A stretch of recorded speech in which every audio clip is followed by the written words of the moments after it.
How's it going, everybody? My cup of tea here, back in a reaction video, and we're here with some more Warhammer 40K lore.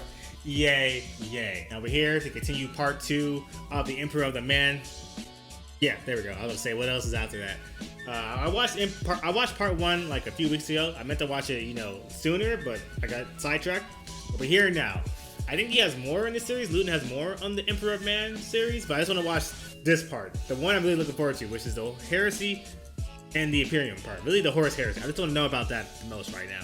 Because I remember a little bit, but not everything, and I know this is going to be going way more in detail. But after you finish watching this video, then we can watch all the other wacky Warhammer videos that you guys sent me, and my friend also sent me, that I'm curious about. Especially the orcs. Especially the orcs.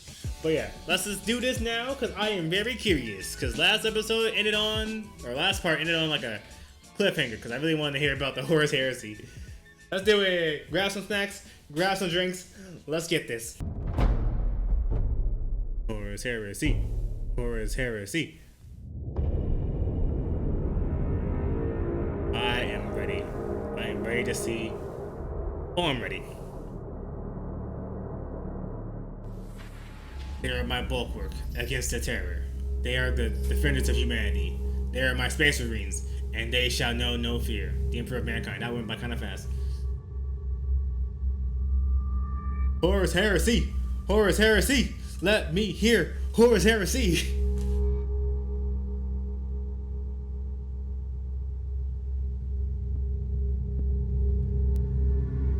I got a few videos that won't be like, an hour long. Maybe, I don't know. We'll see. But yeah, again, I'm okay with this. I'm okay with this. The first millennium.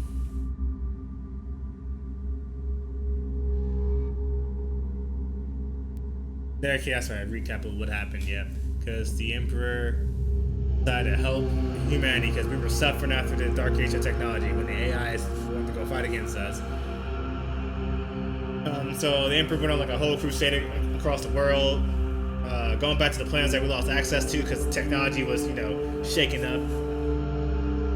Yeah, like the Astaris, the Primarchs got their whole brotherhood thing. Yeah. All that. I remember some stuff. Now, I'm not good with names, so it's gonna take me a minute to get used to like the Space Marines names, like the Primarchs, and it's gonna take me a minute to get used to, like, remember their names. But let's get it. Both victory and yeah, all that. Yeah. I can't read right now. What is that? Can it? I don't know, Nemesis. Can it? The Horus Heresy. This is loud. This is very, very loud.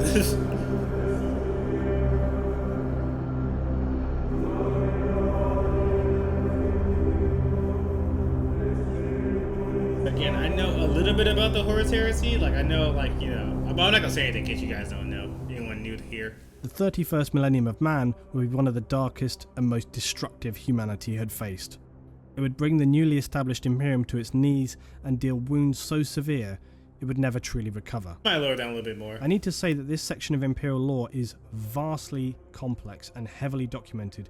Bearing that in mind, I'll be covering it in a briefer fashion as specific events can be looked at later in time. However, the 31st millennium is one of the most important periods as it deals with the fall of humanity as a truly dominant power and the inception of the Imperium that would exist into the 41st millennium.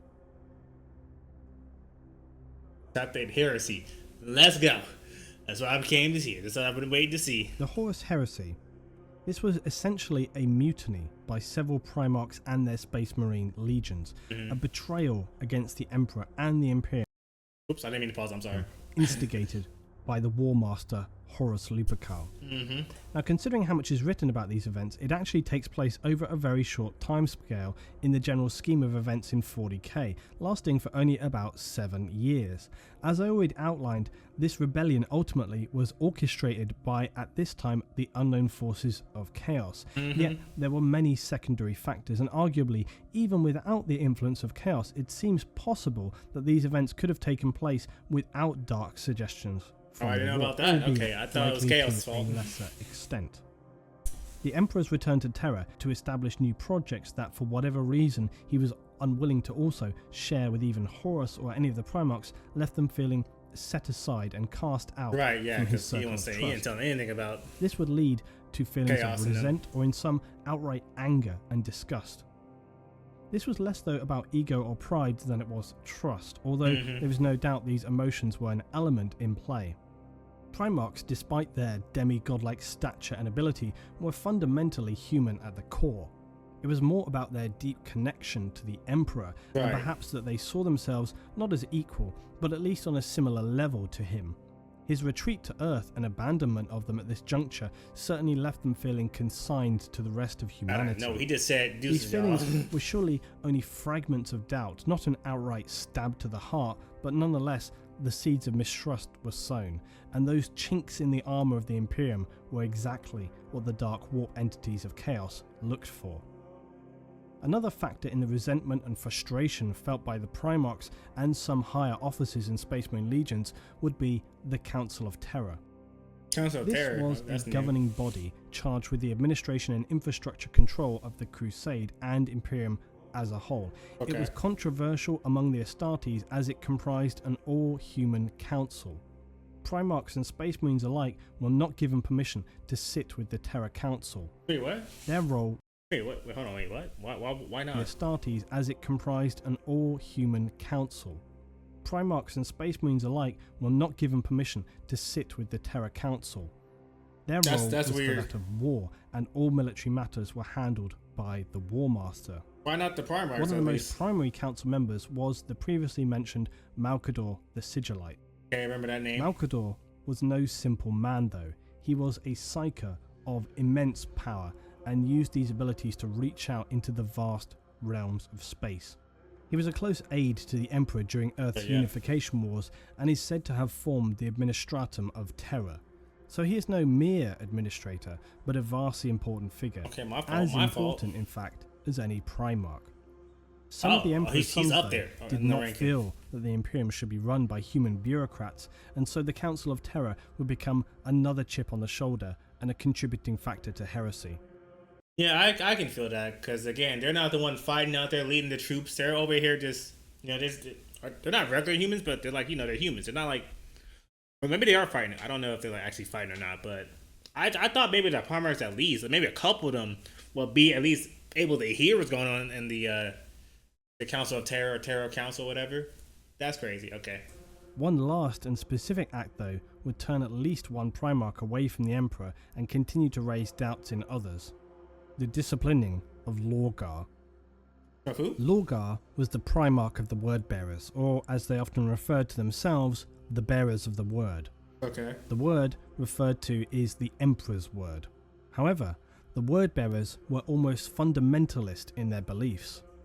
Lorgar believed with every fibre of him that the Emperor himself was a divine being, one true god of mankind. I can't. They believed this to the core and preached it across their homeworld as well as any they encountered during... I had done something on my computer. I almost messed up everything.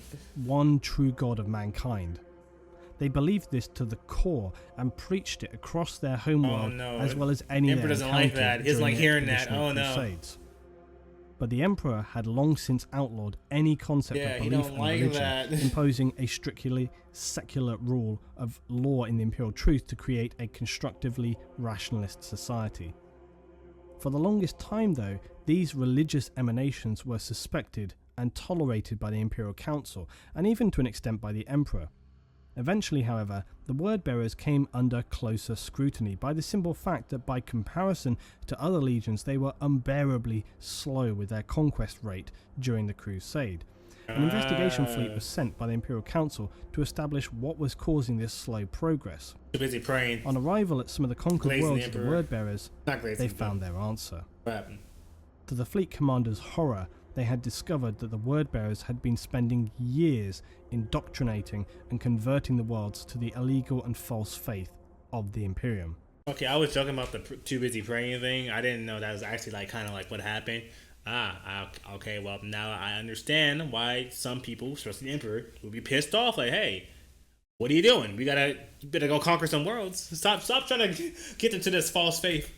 This was a tediously slow process and took significantly longer than usual conquests, as was often so bloody due to the world's initially resisting having an enforced faith. This egregious practice was considered an abject failure of duty by the Imperium and the Emperor himself. Worse still, it came to light that the word-bearers had been employing a standard practice to execute those who did not renounce their faith and accept that of the Imperium. Oh, they're crazy. Emperor Okay, as the divine they're crazy faith, too. which only served to pour more fuel onto the flames of outrage. You don't believe the Emperor's The Emperor God? Bang! was absolutely enraged Hey, by whoa, this that's not notion what he's that he supposed to should do be here. worshipped as a god, and the actions of the word-bearers in his name, slaughtering those who refused to accept the Emperor's divinity, stank of the religious excesses that had so often poisoned human history, and the Emperor had witnessed firsthand throughout the ages. So the word-bearers had not only broken his principal rules, but also wasted vast amounts of time and resources. All the worlds they had brought into the Imperium had to be purged in an extremely traumatic process, wasting more lives and more resources. To balance these incomprehensible actions, the Emperor would publicly humiliate Lorgar. Oh, publicly? To publicly reprimand a Primarch in front of his Space Marines and even present humans was an unprecedented act, and it cut Lorgar to the core. In one encounter, his faith was publicly ripped from him by the Emperor, and all the worlds they had conquered were to be purged. Oh, Lorgar purged. You kind of got a little crazy, Emperor, but I guess he's just like, hey, I don't want to see none of this religion shit. Now I don't want to see none of this false faith shit in my presence. We don't do that here. You just conquer these plans. Use military if you got rules. Just conquer these lands. Don't spread nothing. Oh, he means this. And all the worlds he means they had conquered were to be purged. Lorgar was beside himself, as were all the word-bearers, to not only have their faith burned away, but to also know that all their years of efforts counted for naught was an unbearable burden to carry. Dang. It is said that the Emperor did not want to break and ruin the word-bearers or Lorgar. He was not vindictive in that way. He wanted to merely set them back on the path to being an effective force for the Imperium and mankind. This is a horrible way to set the path. To cure this corruption, the Emperor turned to the glorious Ultramarines and Robert Guilliman, known for his exceptional tact and unflinching loyalty to the Emperor. The Ultramarines were the word-bearers' mirror and shadow alike in so many ways and different in so many others. A living example of what the word-bearers had the potential to be. The Emperor ordered a task force comprised of Ultramarines, his elite personal bodyguards, and the Imperial Council regent Malkador the Sigillite. Their mission? To raise the capital city of the planet Kur to the ground. A planet of high importance to the word-bearers, who considered its capital, Monarchia, the perfect city because of the citizens' intense religious devotion and the sheer number of cathedrals and monuments dedicated to the worship of the Emperor as the god of humanity. I see where the trauma came from now. Following a temporary mass evacuation of bewildered human citizens who could not understand what crime they had committed, sent out distress signals to the word-bearers, who they considered to be angels. The Ultramarines, though, continued their mission and engaged in the orbital destruction of Monarchia. The Word-Bearers Legion arrived to answer the distress calls of the planet, only to find to their utter confusion the Ultramarines. Okay, that might be a little bit too far. Like, I know you're scared of humans, religion, like, because you've seen what happened firsthand, but like, you're not going too far now. Like, you already humiliate the man in public in front of like everybody, essentially. Now you're going to their capital planet. Planet or city, whatever, Kur, and raising the capital to the ground with no. You're saying that just like, hey, go there, destroy shit, just start destroying stuff. That's okay. The word-bearers were ordered to assemble planet-side. 100,000 Marines were ordered within sight of the smouldering, razed ruins of Monarchia, where the Emperor himself stood. The word-bearers were forced, along with all others in attendance, including Lorgar, to kneel before him in the ashes of the city, which stood for all they had believed and done in the name of the Emperor and the Imperium. He explained to them in no uncertain terms that they had failed in duty, that their efforts had been futile, and wasted beliefs were an abhorrence. He was no god, no angel, no divine being, but a man. No such belief would be permitted in his Imperium. The Emperor departed, leaving a Primarch humiliated and a legion humbled. Lorgar was physically and psychologically numbed by the Emperor's actions. The razing of the city of Monarchia was a trauma almost too great for many of the Word Bearers to cope with, and had it not been for their strength of genetics, they would have likely been mass suicides and insanity. Lorgar himself, though, fell into a deep melancholy that would burn harder and brighter within him as days turned to weeks, turned to months. Why is this sequence of events so important? Yeah. In the future years of the Imperium, it was said that all that would later come to pass was born in this microcosm, that the mission and humiliation carried out here would be recalled as the catalyst of a galactic civil war. The ruination of the Word Bearers is critical in understanding the next sequence of events. They were left reeling from the events on Kur, as well as the ritual humiliation and destruction of the Legion's faith. The fate of the Word Bearers being this important to the heresy, due to the destructive nature of this period, and to the word as well as the ritual humiliation and destruction of the Legion's faith. The fate of the Word Bearers at this time is sketchy due to the destructive nature of this period and the events to follow. But it is known that they disappeared for a time, seemingly lost in a whirlwind of confusion, disillusionment, and even rage. The Emperor's hope that they would be set straight on the path of the Imperial truth was flawed, and their resentment hugely underestimated. Yeah, you hoped after you just did everything to them? That's crazy. Wandering the galaxy, seeking, waiting for a light of clarity to guide them. It seems likely that Lorgar's fall began after Monarchia, that the dark powers of the Warp reached out to him in his despair and offered him that which the Emperor had denied him, a divine power to believe. Oh no, you turn him to the dark side.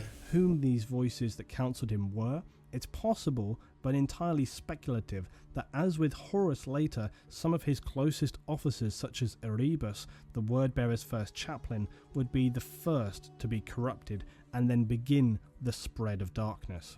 What is certain though, is that when the Word-Bearers reappeared to rejoin the Great Imperial Crusade, they appeared to be refocused as the Emperor had hoped. But this was far from the truth.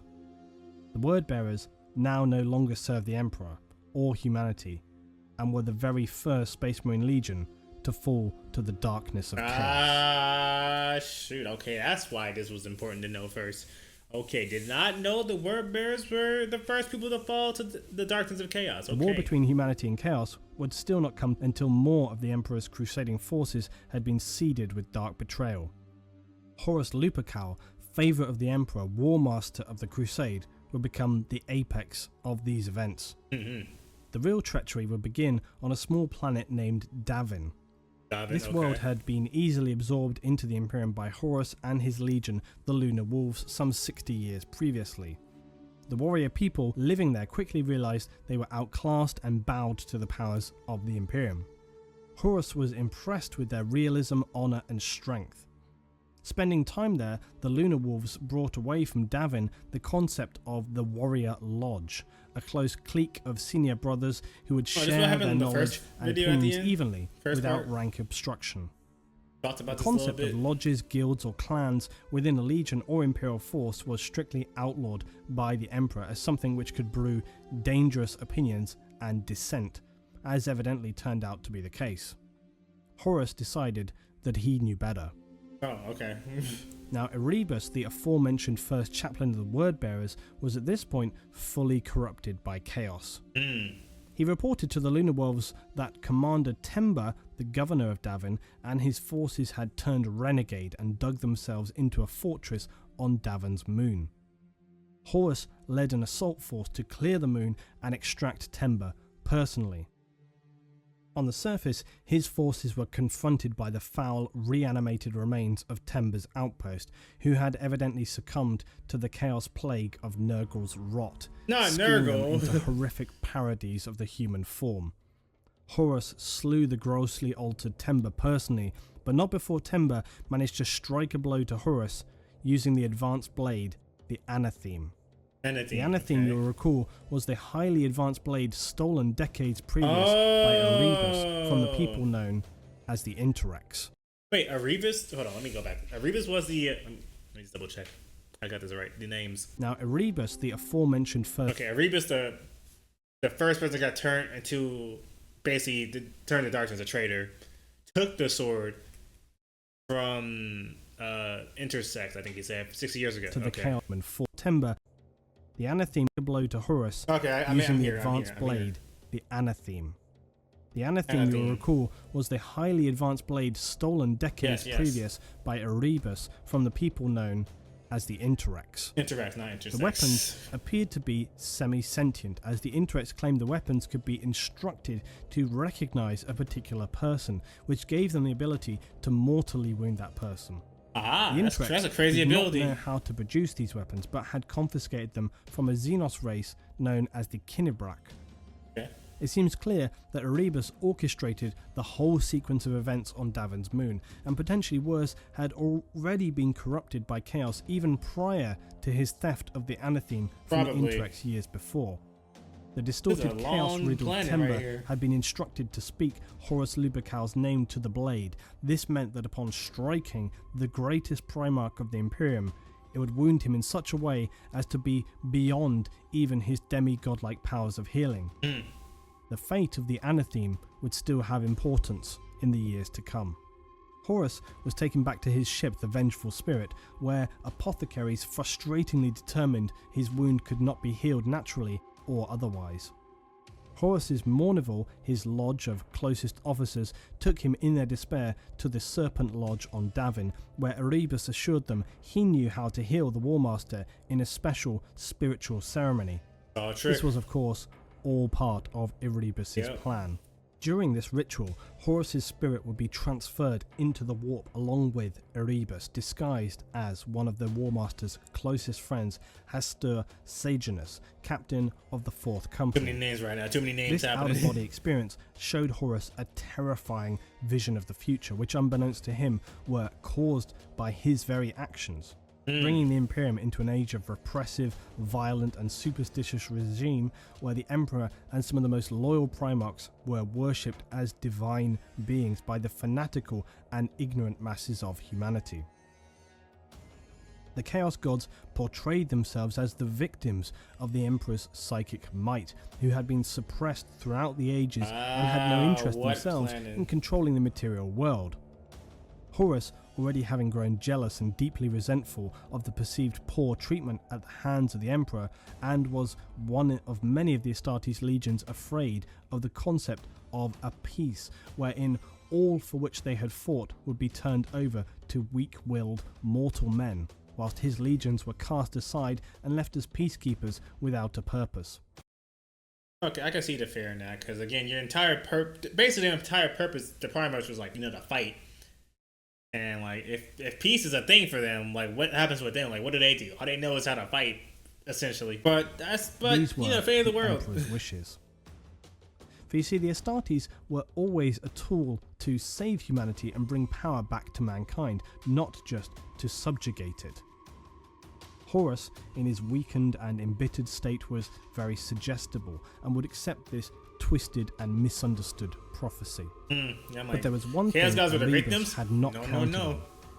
Horus's brother, Magnus the Red, Primarch of the 1,000 Suns, a legion and chapter who had widely embraced Psykers and their unique powers, had continued to study the forbidden arts of warp manipulation and sorcerous powers.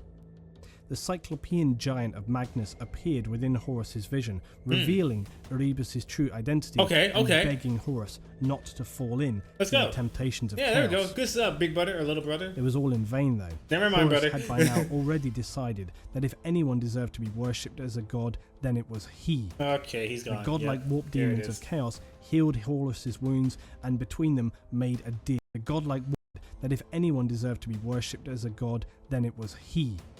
The godlike warp demons of chaos healed Horus's wounds, and between them made a deal. In exchange for the immense power he would gain, as well as ruling power over the mortal galaxy, he would deliver to them the Emperor.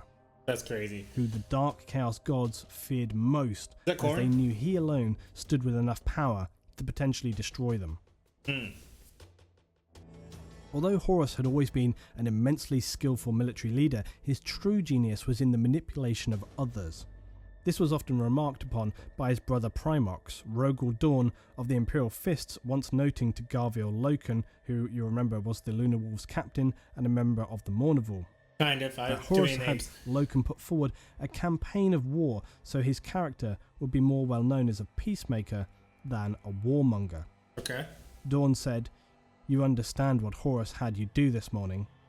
He had primed the Mournival to back him, Loken. He is cultivating the air of a peacemaker, for that plays well across the worlds of the Imperium. This morning he wanted someone other than himself to suggest unleashing the legions for war." This skill of manipulation would be especially important. He didn't want to do it. now. He'll have someone else do it for him. It was one thing for the Chaos Aberrations to turn a few men and even a Primarch, but to turn legions and still more Primarchs, the strongest willed and most loyal of the Emperor's forces to Chaos? How would this be possible? Well, it would in part because Horus did not declare himself outright as a disciple of Chaos, nor would he follow immediately the darkest of their practices. As had been the case until now, the game being played was one of subtlety and deception. Horus began implementing throughout the legions the concept of the Mournival, that he had allowed first within the Lunar Wolves. The Mournival Lodge enabled officers to group together in secret and lay the seeds of discontent and mutiny. Horus would also capitalize on the current negative feelings among some of his fellow Primarchs, and then the refracted disillusionment among some of the legions. Lorgar and the Word Bearers had already turned to Chaos following a world-shattering humiliation by the Emperor. Horus would engage legions of Astartes, Imperial troops, and even several Mars Titan legions with the principal concept that Horus now perceived the Emperor, powerful as he was, did not deserve the unreserved praise and recognition of the human race. More Astartes legions would now join the traitors, Angron and the World Eaters, Mortarion I heard of Death Angron Guard, before. Fulgrim and the Emperor's children were among the first to side with the War Master. Others would later fall, including the Iron Warriors, Night Lords, Alpha Legion, and lastly, the Thousand Sons. Okay. It had become clear that the Primarchs were far from the perfect demigod-like human form they were perceived to be. Although technically each Primarch was physically and mentally godlike compared to a standard human, they still bore all of humanity's virtues as well as their flaws such as ego, greed, envy, arrogance, rage, and more besides. These superhuman warriors were meant to be the saviors of mankind, but instead they could be the downfall of everything that had been salvaged and achieved. Right. The Thousand... And it all started with the Emperor. All you had to do was show your sons some love and like, hey guys, so chaos exists. Be careful about chaos. That's all you had to do. I'm gonna leave now. That's all you had to do. But I guess you saw this. You saw this like 10,000 years in advance. You knew this was gonna happen. So I can't say nothing. It's all part of his master plan. That we'll find out in like 10,000 years in Warhammer time. Tragic story. Their Primarch Legion salvaged and achieved. The Thousand Sons Legion would be a particularly tragic story. Okay, let me hear it. Their Primarch Magnus the Red, who you remember had attempted to prevent Horus from falling to darkness whilst experiencing his out-of-body experience to the warp on Davin. Magnus and the Thousand Sons Legion had begun to use psychic powers and warp sorcery as part of their legion's general practices. Isn't that dangerous? This was actually outlawed by the Emperor, who was cautious of using psychic power in only controlled services. Use too much. Can they like it's invade surprising chaos? They chose this path to break with Imperial law. However, it seems that they actually bore a natural affinity for such practices, and as with many things, likely started out small before becoming more widespread. In time, many Space Marine legions and chapters would use sanctioned psychers in the new librarian branch of the forces, but in these early days there was no regulation or established command. As a consequence, many of the Thousand Sons Marines would suffer whole body deterioration, as they would eventually become consumed by the warp powers, unable to control or prevent this. It was for this reason that Magnus the Red was able to travel into the warp and see Horus in his most dire of situations. But it didn't work though. Magnus, after this incident, was so grief-stricken that rather than physically travel to Earth and speak to the Emperor, which now in hindsight would have been the far better choice, he chose to use his psychic power to reach out and speak to the Emperor himself at the Imperial Palace on Terra. But then the Emperor would know that you broke a rule, a law basically saying that you can't do that unless it's like in a controlled environment, like use your psychic powers. I feel like the Emperor would just get mad and just like wouldn't even listen to you. But this would shatter all the psychic wards the Emperor had placed on the palace. Oh yeah! And severely damage the project being secretly worked on by the Emperor. This itself was connected to the psychic paths of the webway, the gateways used by the Eldar, I forgot they and had those previously planned. the old ones. Set up. This choice by Magnus was catastrophic and a rash miscalculation. His psychic assault on the Imperial Palace, his panic and frustration and anger and trauma gave free rein to the warp and its evil inhabitants to invade Terra. Millions of psykers died instantly as their attuned minds were burned out or demons tore them apart. Warp storms consumed entire settlements, shockwaves flattened structures around the world. Having strictly outlawed Magnus's use of sorcery and refusing to believe that Horus, his most trusted son, would betray him, the Emperor concluded wrongly for the consumed entire settlements, shockwaves flattened structures around the world. Having strictly outlawed Magnus's use of sorcery and refusing to believe that Horus, his most trusted son, would betray him. I was joking about that, Emperor. Wrongly for the traitor to be Magnus and the Thousand Sons. This error would wrongly for the traitor to be. You actually thought it was Magnus that betrayed you? Really? Why would he do that? Why would he go, Emperor? I thought you were smart. Why would he risk everything? Because you're like the strongest person in existence. Why would he travel to you in a astral form, basically? He just saw what you did against the that one group from the Word Bearers, the one Primarch and them. He saw what you did there. Why would he want to mess with you? Emperor, what are we doing? Magnus and the Thousand Sons. This error would be yet another travesty of judgment among the many during this whole sorry period. The Emperor ordered Leman Russ and his Space Wolves to engage and destroy Magnus and the Thousand Sons. That's crazy. But Magnus, now defeated physically and mentally, cast out by his father, they were turned away from the Imperium and into traps to entice them into the darkness of chaos. Oh, that's how they joined darkness. Okay. Was all too aware that there were some Primarchs and Legions too loyalist to ever be persuaded away from the Imperium, such as the Imperial Fists, Ultramarines, Blood, and Dark Angels. You're not getting Ultramarines. You're not getting them. Would instead send these legions far away to the far reaches of the Empire on missions designed to keep them busy, smart, again, while the traitors would descend on Earth being to destroy the Imperium, and most critically, the Emperor himself. As we outlined earlier, there would now take place many events which would lead some further astray and for the Emperor to become more aware that something was extremely wrong in the Imperium. These can be covered in more detail later. Magnus of the Thousand Sons was for the Emperor, as far as he was aware, a lone corruptor, distorted by his unlicensed use of the warp. This, of course, was sadly the extreme opposite of the actual situation, but the extreme destruction and loss of life on Earth after it had been contained, as well as the damage to the Emperor's ongoing Gateway project, would be enough to cloud his judgment. Oh, that is true, yeah, I forgot. He did say that 1 million people died from what Magnus done, and again, it ruined his project a little bit. No, not a little bit, but I can understand why he'd be angry. But you gotta think, like, why would he do all this? I guess he wasn't. I guess he was too angry to think about it. The Emperor is also a human as well. Horus would now move up to expand upon the early seeds of betrayal in the following campaigns of the Isstvan system. Horus would order the virus bombing of Isstvan III, a planet that had declared itself separate from the Imperium. Many loyalist marines from traitor legions were actually planetside when Horus and the orbital navy performed exterminatus on the planet, killing all 12 billion inhabitants, including the space marines from multiple legions. 12 billion? Horus watched from orbit, declaring, "Let the galaxy burn." Oh. Okay.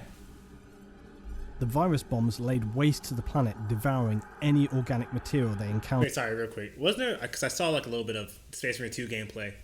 I believe like in the beginning cutscenes, where at the beginning like areas of the game, levels in the game, whatever, like the first part. It's like, hey, I need you to go retrieve this virus bomb. All right, now that I know that a virus bomb is very, very deadly, why is that like the first thing you do? Why is that like one of the first things you do in the game? It just wiped out 12 billion people here. The virus bombs laid waste to the planet, devouring bombs, plural. any organic material I don't they care. encountered, It's still dangerous. disintegrating humans and seeping into the suits and armor of any Astartes. Oh. The storms of the virus raged until the planet was nothing more than a barren desert. Okay. The few so remaining that has to be the loyalist space strongest marines would thing, eventually like be strongest butchered bomb by they their have. brothers until Horus ordered an orbital bombardment until nothing remained alive on the surface of Isfahan 3. But why? Enter Captain Garrow Why of would the you do 7th this? Company Death Guard Legion. Nathaniel Garrow is one of my favourite heroes of the Okay. Horus Heresy and perhaps all of the Warhammer 40,000 universe, Okay. namely because he was fundamentally responsible for saving the Imperium. All right, hype him up, His gas him up. unwavering loyalty and strength of character, which apparently went beyond even some of the Primarchs. He is also a legendary character of the age because of what he would become later after the period of heresy, but again, that is another story. Garrow bore witness to the massacre on Isfahan 3 and was quick to understand the real horror not only of this specific event but what was happening at large. Realizing that he would have to escape not only the fleet of the War Master, the sons of Horus, previously the Lunar Wolves, and the Emperor's children, but also his own legion, they would make a warp jump aboard an old fleet ship, the Eisenstein. Without having time to chart its route or destination, this left them then marooned, as well as being subject to multiple attacks from the warp by the dark forces of chaos and the specific deity Nurgle, who had corrupted and mutated his own Death Guard legion. Despite all this, they survived and proceeded to detonate their ship's core in the vain hope of attracting a ship to come and rescue them. Luckily for the crew, they succeeded, and the vessel approaching turned out to be an Imperial Fists Astartes barge containing none other than the Primarch Rogol Dawn himself. Trying to convince Dawn of Horus and the other legion's betrayal, though, was a near impossible task. Oh no, The not you suggestion sent him into such a fit of rage, he nearly executed Garrow on the spot, Hey, whoa, and would have been whoa. doomed to failure were it not for the Remembrancers. What are The those? Remembrancers were an order of historians, journalists and civilians from Earth at the time who were sent along with the expeditionary fleets of the Great Crusade. Their function was to chronicle deeds, events and generally record the history record so stuff that we down. could then Okay. hold that for the future Imperium Oh, of were they Man. there on Remembrancers the, were generally that seen as planet? very reliable sources of information, especially those who had any psychic capabilities, if they were psychers, and could actually record information simply by visualizing that, by seeing it. And when Rogol Dawn could actually see the events that had unfolded, he had no choice but to. Okay, I didn't know there was someone there at that. Nathaniel, I think he said. I think he said Nathaniel. Okay. Okay, gotcha. Good. Always have one in the what they called? Remembrance. Okay. I was thinking of Eldering when I heard that. Remembrance. Eldering? Too far gone. Rogol Dawn could actually see the events that had unfolded, he had no choice but to accept them. Returning to Terra, Dawn would speak to the Emperor, and finally the betrayal and heresy would come into the light. Oh, now you listen. Garrow, though, in immense frustration, despite all his efforts, was not able to speak to the Emperor himself, but was stationed on the lunar colony along with the remaining loyalist Death Guard and Why? Imperial Navy crew of the Eisenstein. The Imperial forces on Earth considered their presence too dangerous to allow them to roam freely. Horus Lupercal had now extinguished the last shreds of loyalty from the 3 legions under his command, who were now complete in their misguided transition to chaos. His next target in the campaign was Isfahan 5. Here, he would establish a command post and reinforce his position. The Emperor, now in a fit of despair and rage at the actions of Horus, commanded 7 legions of Astartes to attack and subdue the traitors, and subsequently return them to Terra to face their actions. This might be a trap.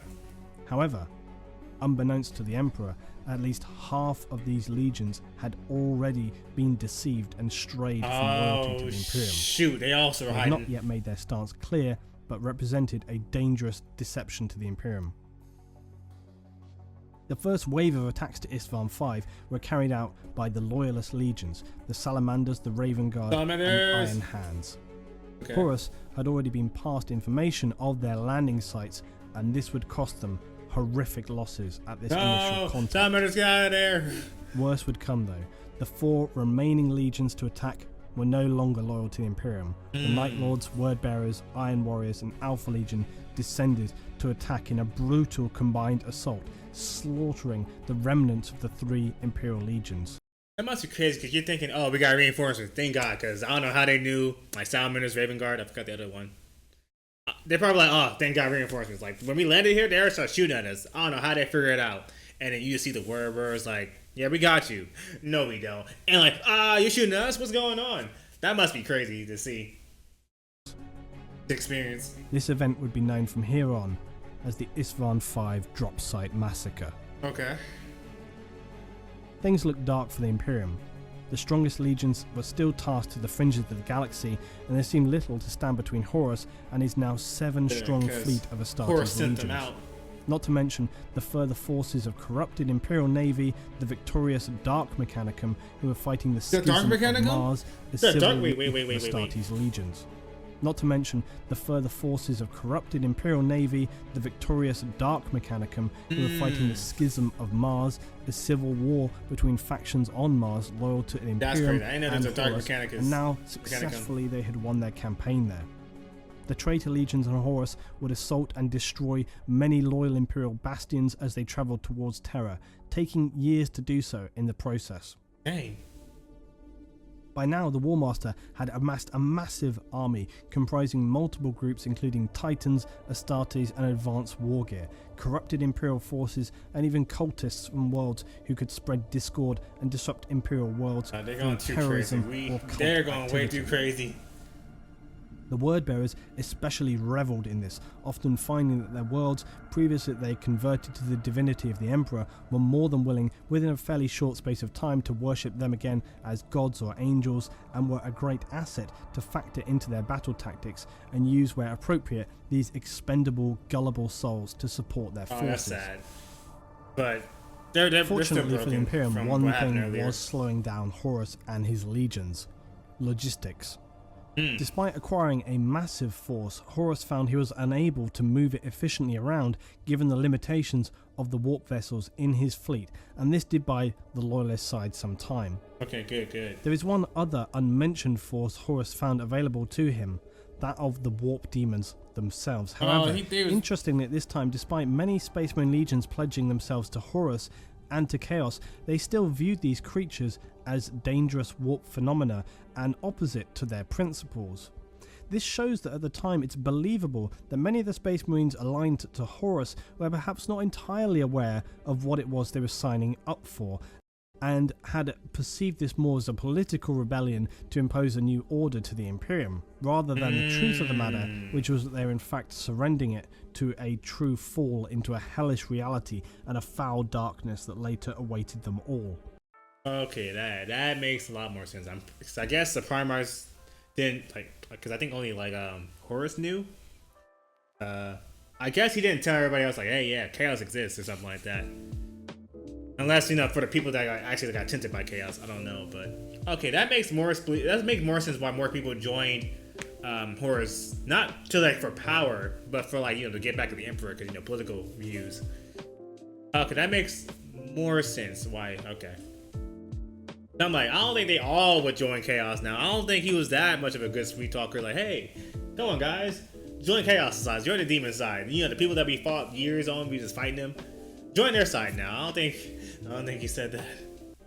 I don't think you're gonna convince people like that. This would also be in part down to the previous decisions to instigate a rule of ignorance over such matters, meaning many Astartes warriors genuinely had no real knowledge of what Chaos was or what it represented. Although it has to be said that this was rapidly changing and faster among some legions than others. Matters overall were made worse by the sheer amount of confusion reigning at this time. The warp had been disturbed, making warp travel again difficult. As outlined, this was both a positive and a negative for both sides concerned.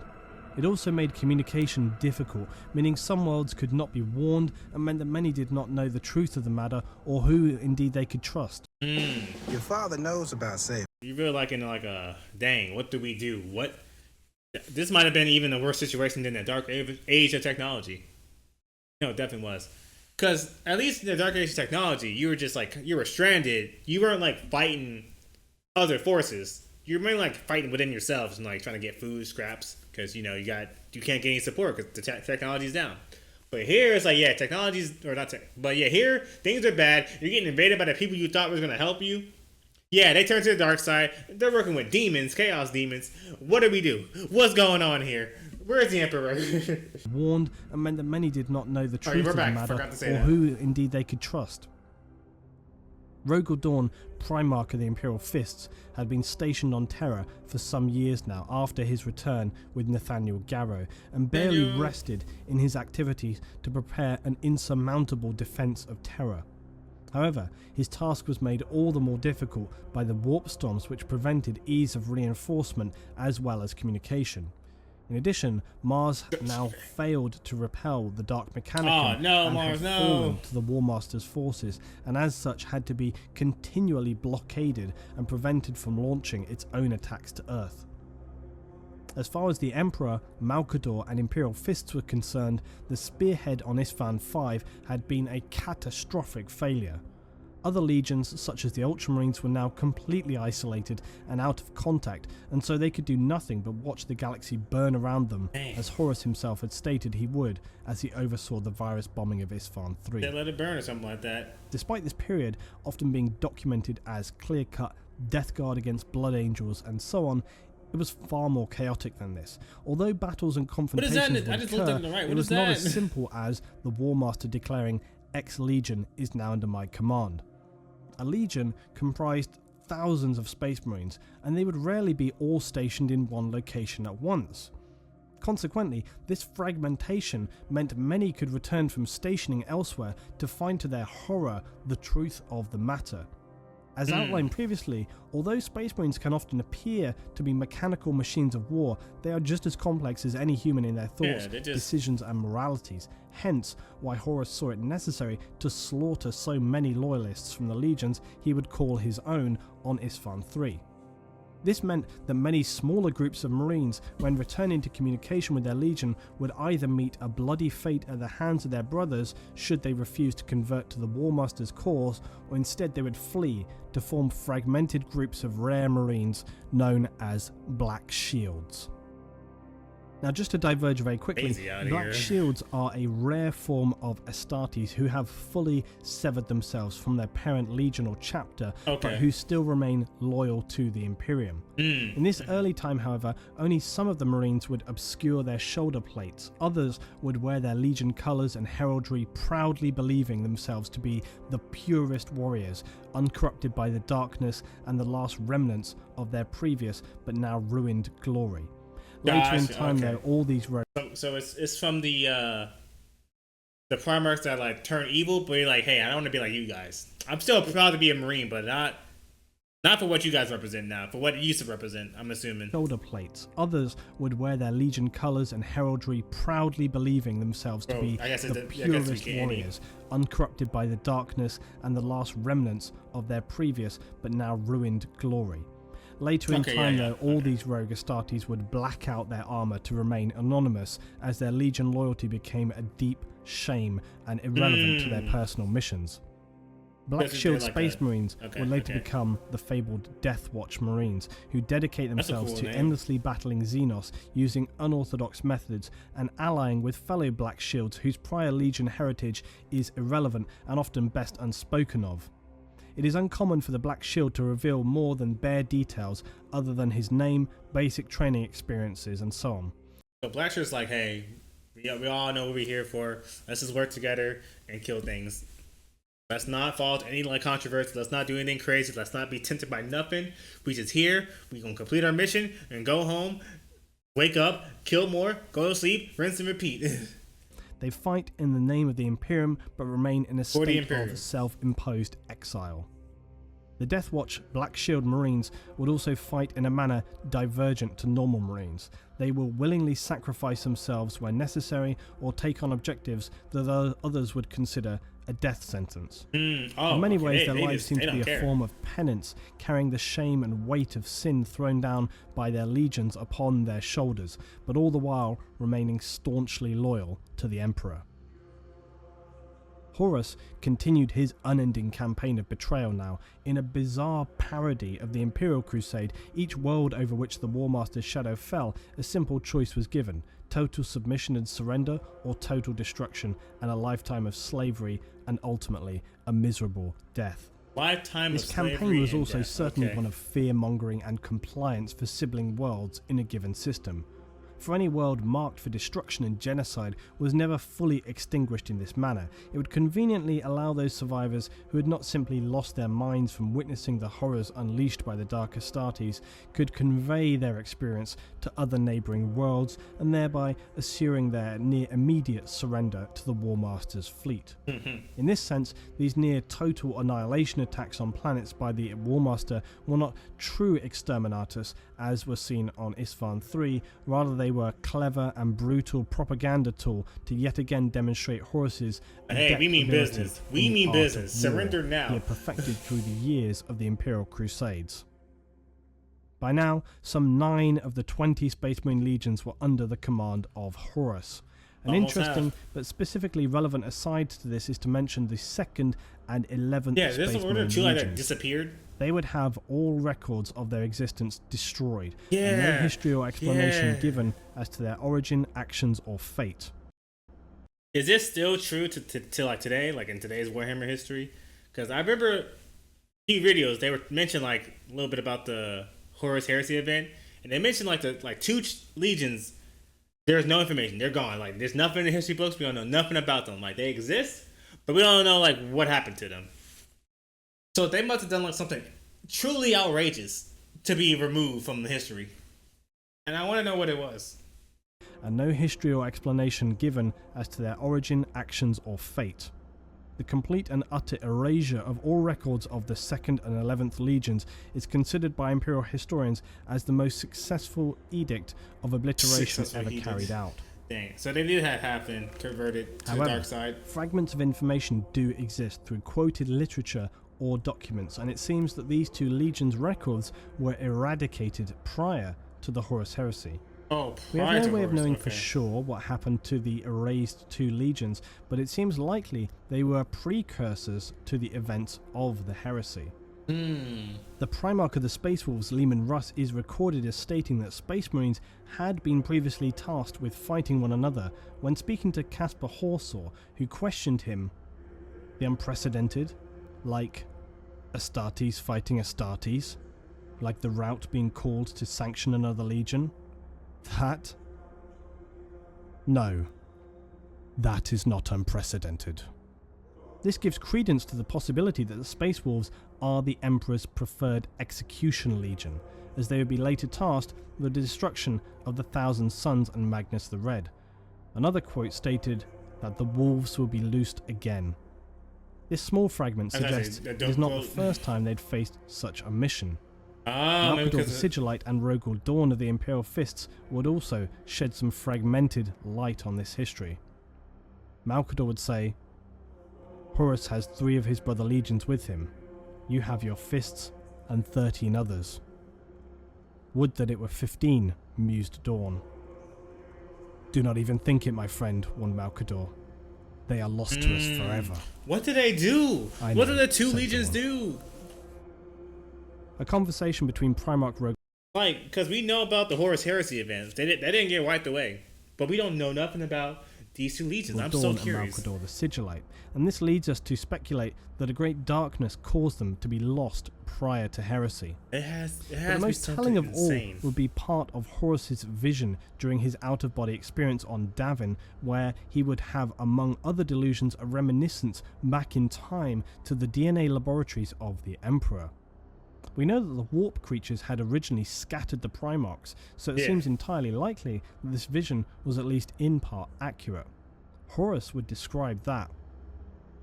He stopped by the tank with 11 stenciled upon it. the 11th Primarch, feeling the untapped glories that might have lain ahead for what grew within, but knowing that they would never come to pass. This could suggest that Chaos wanted to demonstrate to Horus that he was not the first to be corrupted, and that where previously they had failed and subsequently were destroyed by the Emperor, he would succeed.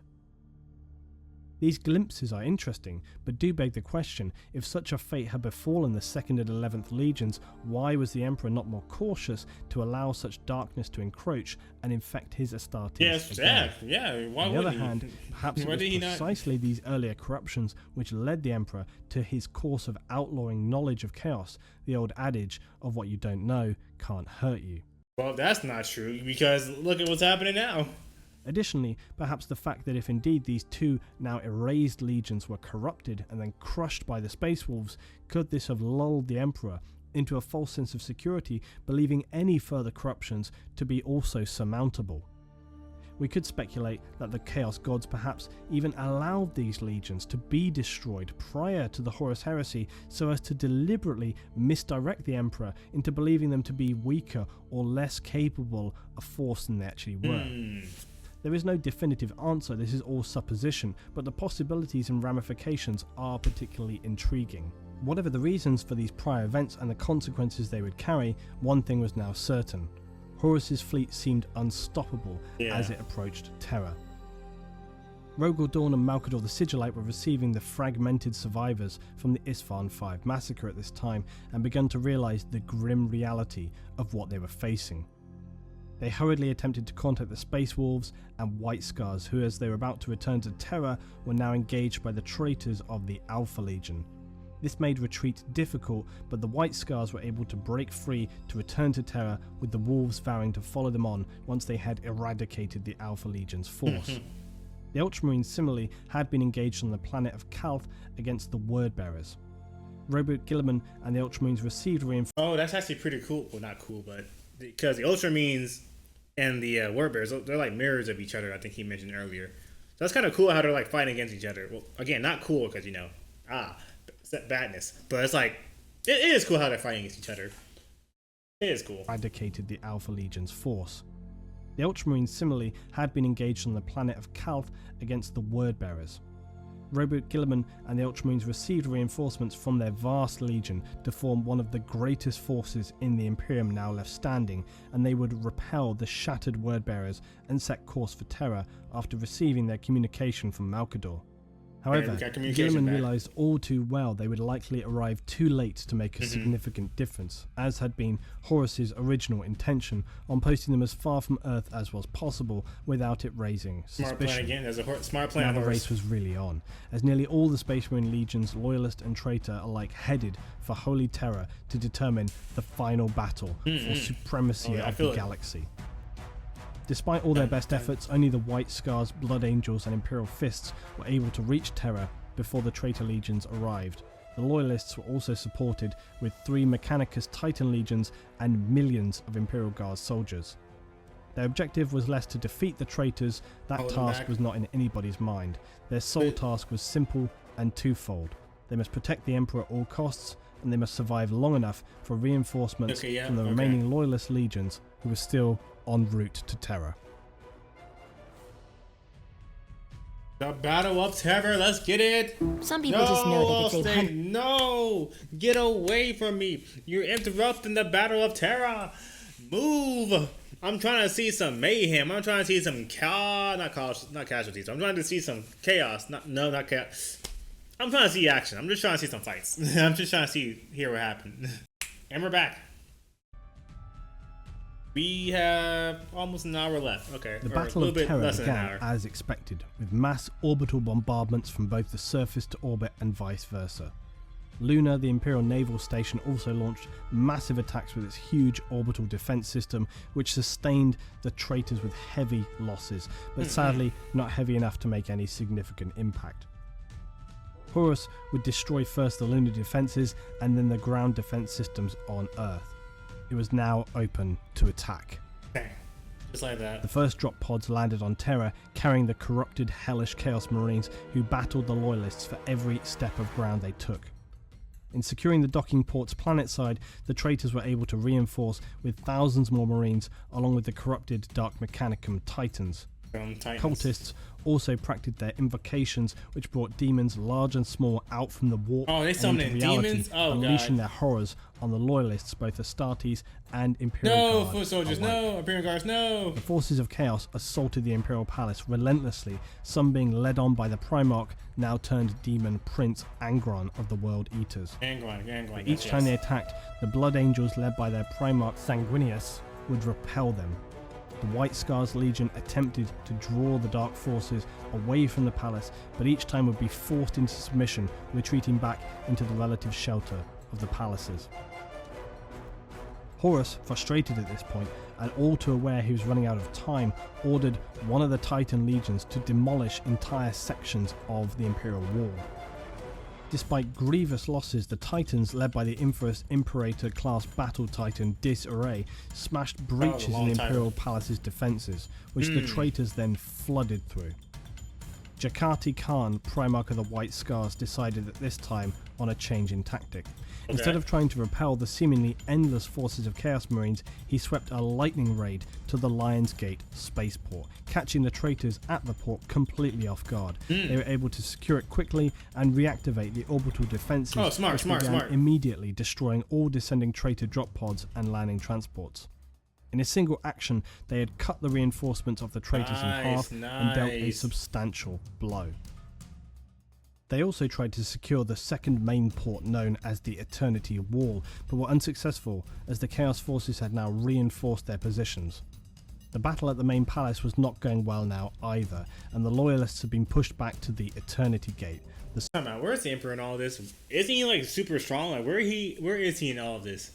What is he doing? Because he's not hurt yet. He's not like, all like frail because he's been injured. Where is he? Sole point of entry into the inner sanctum of the Imperial Palace. The Marines, the Blood Angels and Imperial Fists were to hold back the attacking Chaos Forces, while the remaining Loyalists made it through the gate to safety. Sanguinius, the Blood Angels Primarch, would now face a terrifying prospect as he flew against a greater demon of Khorne, clashing together head-on as they battled in the air, flying above the mortal forces in a ferocious and blurring battle of godlike ability. Sanguinius would ultimately be victorious, breaking the demonic creature and throwing its shattered body to the howling heretics below. The Warp Gate project the Emperor had secretly been working on resided in this chamber, and it now risked becoming their undoing. Initially, it required only a small portion of the Emperor's psychic attention, but after the damage wrought by Magnus of the Thousand Suns in a tempest the Emperor had secretly been working on resided in this chamber, and it now risked becoming their undoing.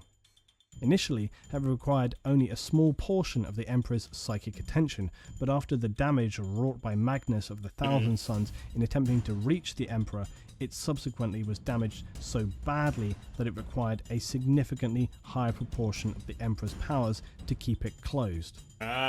Combined with the fact that the forces of Chaos were fighting to use this portal, it became an immense burden to maintain it safely. The Emperor now called on Malcador the Sigillite, informing him that he was required to take his place on the psychic amplifier known as the Golden Throne. This provided the psychic shielding needed to protect the new human-built sections of the webway, which had been the Emperor's secret project and was intended to be the final gift to humanity before the Horus Heresy had begun. The Emperor's original choice of his replacement on the artifact had been Magnus the Red, but now Malcador was the only legitimate successor, being one of the few human remaining psykers with enough strength to carry out the duty. In the final days of the siege, the Emperor ordered Malcador to summon 12 men of character, skill, and determination. These would be tested and trained to become an elite group of investigators intended to root out treachery across the Imperium and in the centuries to come to prevent any event like the Horus Heresy from occurring again. Any investigators? This would become the earliest stirrings of the Inquisition and also later the... I meant that. I couldn't figure out this. I knew it would start with an I. I can't figure them out. I know that they are like very, very powerful and very like up there on the humanity list. This would become the earliest stirrings of the Inquisition, and also later the highly secretive chapter known as the Grey Knights. The Emperor also told Malcador to steel himself, as he would need to prepare to make an unbearable sacrifice. Malcador would return from his mission to recruit the foundation of the Inquisition. Using his powerful psychic subterfuge, Malcador and his new recruits were able to pass unscathed through the battle lines and come before the Emperor within the inner gates of the Imperial Palace. Malcador brought before the Emperor his 12 men to be judged for their suitability, and the Emperor saw that Malcador had chosen wisely. Of the 12, 4 were mortal lords and administrators of the Imperium, possessing an inquisitive nature and unyielding strength of mind. The other 8 were space marines, whose abilities were as peerless as their dedication to the Emperor. Some marines were from legions that had abandoned the Emperor in favour of Horus's dark promises, but these battle brothers had never lost their staunch loyalty and had fought the heresy from within in many ways, and they were the truest expression of the Imperium and carried an even stronger will than their Lord Primarchs. Malcador the Sigillite ascended to the Golden Throne, replacing the Emperor, who stood before his loyal captains, Rogel Dawn of the Imperial Fists and Sanguinius of the Blood Angels. Malcador could no longer physically speak, his mind consumed by the concentration he had to bring to bear in order to control the tempest of psychic forces consuming him. The Emperor directed the attention of the 2 Primarchs, the demigods of mankind, to look upon this mere mortal. Malcador, a powerful Psyker, but not an Astartes, not a Primarch, just a man. Hype him up. The Emperor declared to them, "Behold, the greatest sacrifice of our age. Malcador the Sigillite is no hype more. him up. Henceforth he shall always and only ever be Malcador the hero." Let's go Malcador. Let's go Malcador. You talking about the Daniel being like the hero of the story or something like that, but Malcador put it in where it says Malador. I know that's like wrong subtitle, but Malcador, you doing it. Malcador the hero. Let's get it up. He shall always and only ever be Malcador the hero. Malcador would only be able to withstand the psychic assault on him for a few hours. Powerful as he was but a fraction of the power of the Emperor, and his body, mind and soul would be consumed in a matter of hours. Malcador the Sigillite was a true hero of humanity, saving it from total destruction on numerous occasions, ultimately sacrificing himself for the will of his friend, the Emperor. Human, as the friend of the Emperor. No one has ever said that. After 55 days, the Siege of Terror had kept the enemy at the gates, but only just. Both sides knew the defeat of the Imperium was near, and all that was required was the defence or destruction of the Eternity Gate. Horus, knowing this, and that he must complete the siege before the arrival of the Loyalist reinforcements from the other Space Marine legions, prepared to teleport to the surface from his flagship, the Vengeful Spirit, to lead this final assault in person. The Wordbearer's first chaplain and prime traitor Erebus broke the news to Horus that their demonic allies in the Warp had informed them the Dark Angels and Space Wolf legions were now nearing Terra, and the vast force of Ultramarines were only a short distance away by now. Hearing this news, Horus despaired. All seemed lost. He needed more time to break the most secure enclave of the Imperial Palace, and the massive Imperial reinforcements were only hours away. Horus decided on a dangerous gamble. Dropping the shields of his flagship, he opened the gateway for the Loyalists to board his vessel. The Emperor would not waste this opportunity and teleported aboard the Vengeful Spirit with his elite personal guard, the Legio Custodes. They said, "Get me on there." The Primarchs Sanguinius and Rogel Dawn, several companies of Imperial Fists and Blood Angels, veteran Marines in the assault. Finding themselves though scattered now throughout the ship, they fought a series of close-quarter battles against hardened Chaos Marines to reach the bridge of the ship and Horus.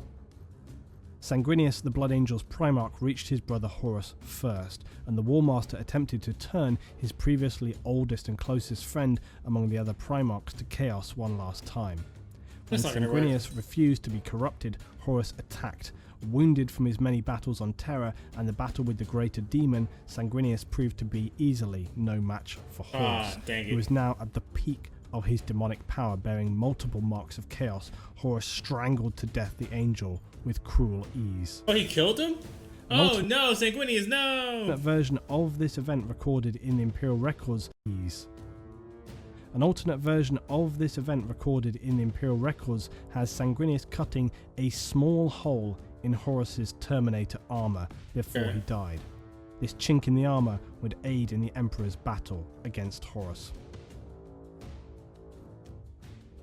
When the Emperor entered the bridge, he saw the winged corpse of the angelic Sanguinius lying at Horus's feet. Horus engaged the Emperor, calling him foolish for refusing the power that Chaos offered. Horus proclaimed that if the Emperor would kneel before him, he would spare his life. The Emperor knew well the ancient trap that had snared Horus. And the Emperor told the corrupted Primarch that he was the deluded slave of Chaos, not its master, for no mortal could ever truly claim to be more than a simple pawn of the ruinous powers. Snarling with frustration, Horus hurled bolts of demonic lightning at the Emperor, who nullified them They should make this animator like, oh no, make this, I want to see this. Before they touched him. The Emperor and Horus would engage one another in the throne room of the massive battle barge, a combat of both physical skill and psychic force in nature. The Emperor was unquestionably the most skilled and powerful warrior, but his love for his sons could not bring himself to bear his full strength against Horus. Oh no, that's BS. If you loved your son so much, why did you not tell them about Chaos? Well, okay, maybe because the second 11 Legion. But like, why didn't you say like, hey, good job guys, y'all get good conquering the place? Why didn't you, talk to your sons? That way there wouldn't be like mistrust built this entire, like these years. This could have all been avoided. Hey, listen, master plan. This is his master plan. 10,000 years down the line, it's gonna pay off. His first son. The Emperor would deflect multiple barrages. Isn't the Emperor like really strong? But Horus was possessed, relentless, and sliced open the Emperor's chest armor. He then proceeded to sever the tendons in the right wrist, disarming the Emperor. An enraged psychic blast from the War Master seared the flesh from the Emperor's face, destroying one of his eyes, tearing the broken Emperor's right arm from his socket. Horus raised his father's broken ragdoll body high over his head to throw him down, breaking his body. The vicious and casual brutality of the War Master's act galvanized the now broken Emperor as he awoke to what awaited mankind under the rule of Horus and the Chaos Gods. Yeah, you should have fought seriously, Realizing Emperor. at last that his favored son was wholly lost to the corruption of he's Chaos, too far gone. The Emperor gathered his full psychic power, bringing it through his body and into the Immaterium, unleashing a lance of pure energy that pierced the gloating Horus's psychic defenses. The Emperor, in a white-hot rage, pierced his very being with psychic power. Before Horus died, the Chaos powers would abandon him. And as he looked his father in the eye, shedding a single tear, realizing his unforgivable betrayal, begging his father to forgive him.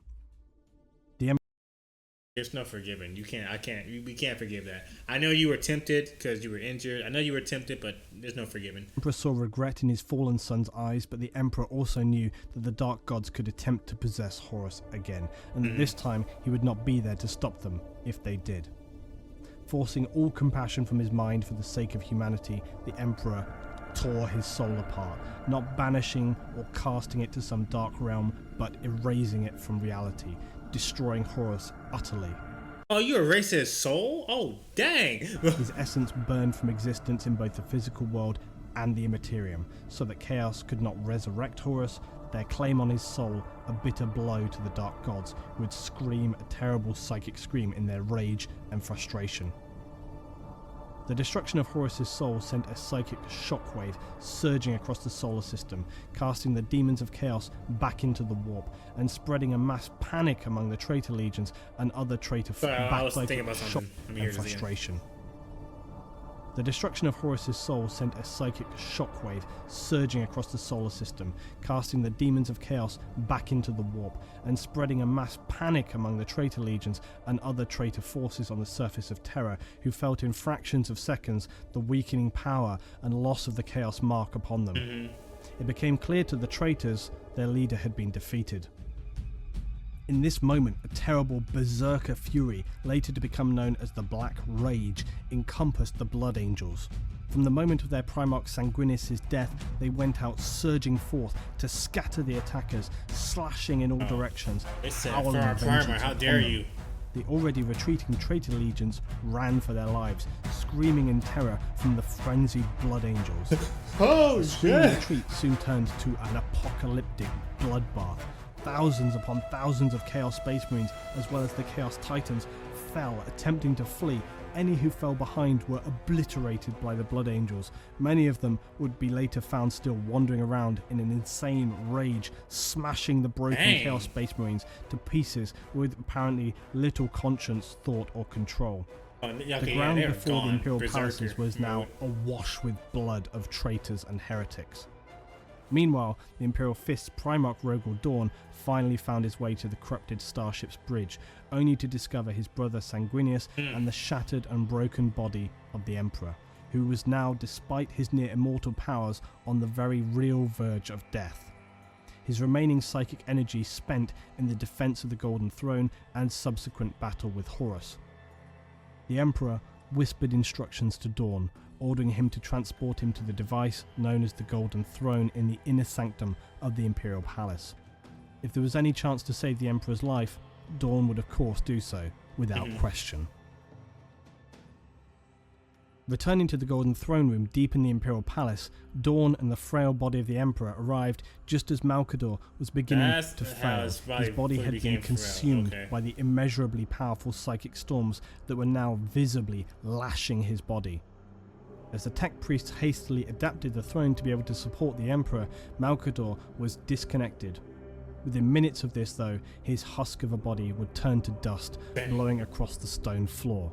But not before he reached out with the very last of his life energy and transferred it to the Emperor, giving him that last injection of power needed to survive for the moment. Malcador the hero. Transferred Malcador the hero. Even when he's on his act of Malcador was another blessing from the Sigillite, as the Imperial attendants would come to the realization that they could do this many times over, and so began the almost endless task of locating and bringing Psychers to Holy Terror, to have the honor of being sacrificed and transferred their energy to the Emperor to keep his spirit alive, and also to keep the door of the raging Imperial webway shut.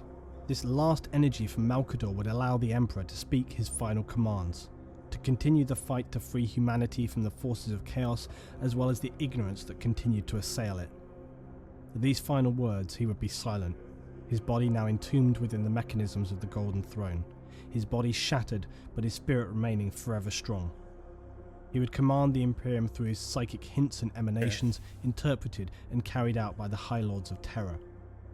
Far from a broken shell, the Emperor would continue to support the Imperium, protecting them by shielding the webway, keeping the beacon of light, the Astronomicon used by Imperial navigators, shining in the darkness, and some say the Emperor still now battles the forces of chaos on their own plane of existence, keeping the worst and most insidious demons from entering the material world or infecting the minds of suggestible men. Humanity had survived the darkest Wait, did I miss his final words? I'm sorry, I was... Continued his final commands. To continue the fight to free humanity from the forces of chaos, as well as the ignorance that continued to assail it. Okay, fight to free from chaos, and then... Okay, I hear it. Free humanity from the forces... Basically, free humanity from chaos. Okay, chaos, got it. As well as the ignorance that continued to assail it. These anybody else that wants to fight us, okay. His Got it, okay. We're good. Time, suggestible men. We're good. Humanity had survived the darkest time, but at what cost? Yeah, what cost indeed? Hundreds of worlds stood destroyed or still now infected by the insanity of chaos. Half the Imperial forces had turned traitor and now began to retreat into the dark depths of the galaxy or the Eye of Terror itself. Many previously prosperous worlds were now considered unsavable, and consequently Imperial fleets would arrive to perform exterminatus on these damned worlds, destroying all life on the planet, reducing it to an orbiting Close the rock. world up, basically. Wipe the world Imperium off. itself, despite the Emperor's best wishes, would struggle to maintain the sense of bright order once enjoyed during the Crusades. Now it would enter a difficult period, in many ways not too far removed from the 21st century, where states of repression and ignorance were often widespread and caused many of the problems they would face. The Imperium operated on a new level of suppression of its citizens, and in many ways it's hard to really find fault with this rationale. Given the severe blow to their military power, the Lords of Terror and remaining Primarchs needed to hold everything together amidst a crumbling empire. A still angry and battling traitor force who were still present throughout the galaxy and Imperial systems. Worse still was that the Xenos forces such as the Orc, Eldar and later Tyranids would seize on this opportunity to exploit humanity in its weakened state. I want to learn more about the Tyranids. I want to because I know they're like the most numerous, either that or like they have like a lot of them. I want to know more about like how it's like terrifying they really are. That make a good like scary video, I feel, or a video. Descend to ravage Imperial worlds that were unable to be successfully defended during this time. Despite all this, the Imperium of Man would stand strong, and whilst far from the perfect empire the Emperor had sought to create, it would still represent humanity's best hope for survival. It still didn't lose they hope. were not cut off and isolated as they had been during the Age of Strife, and in some respects would regain much of their strength in the coming 10,000 years. Dang, alright, that was a lot. That was a lot to take in. I know there's still more, but that was a lot to take in. I'm gonna use this commercial ad break, whatever, to regain my brain. Give my brain a little breaky from digesting all this information. So really the main reason why the Emperor got injured is because he was just holding back because he's like, my son, I can't hurt you. I'm like, nah, you are being brutal against your other sons. Nah, hurt this man. If you don't kill him, it's wraps for the world, humanity. Okay, we're back. Go back a little bit. And we're back. Back? In some respects, we're back. they regain much of their strength in the coming 10,000 years.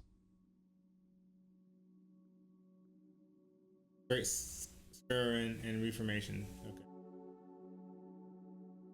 Probably the last chapter to rewatch. Now at the end of the Horus Heresy, the Imperium of Man was far from what you would call secure, but it had taken back control of the offensive and the traitor legions.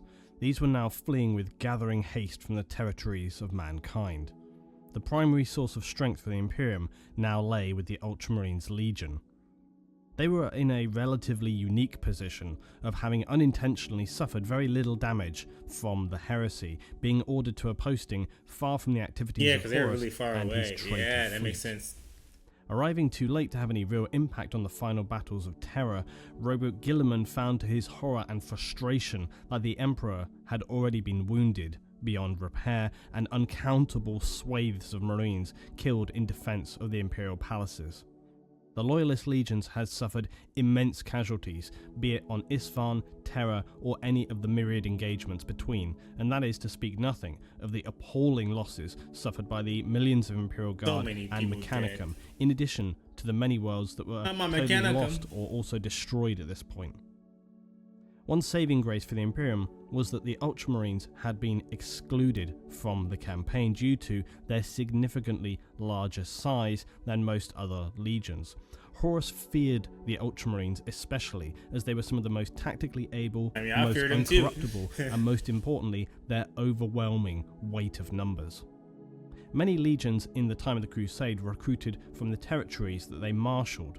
The Ultramarines, through sheer fortune, had gathered a force of somewhere in the region of 250,000 Space Marines, compared to a more average 100,000 of the other strongest legions in this period. Wow, okay, so although the size could vary from anything like 50 to 150,000, the size of a legion was determined often by external factors, and there were no strict rules about its limitations.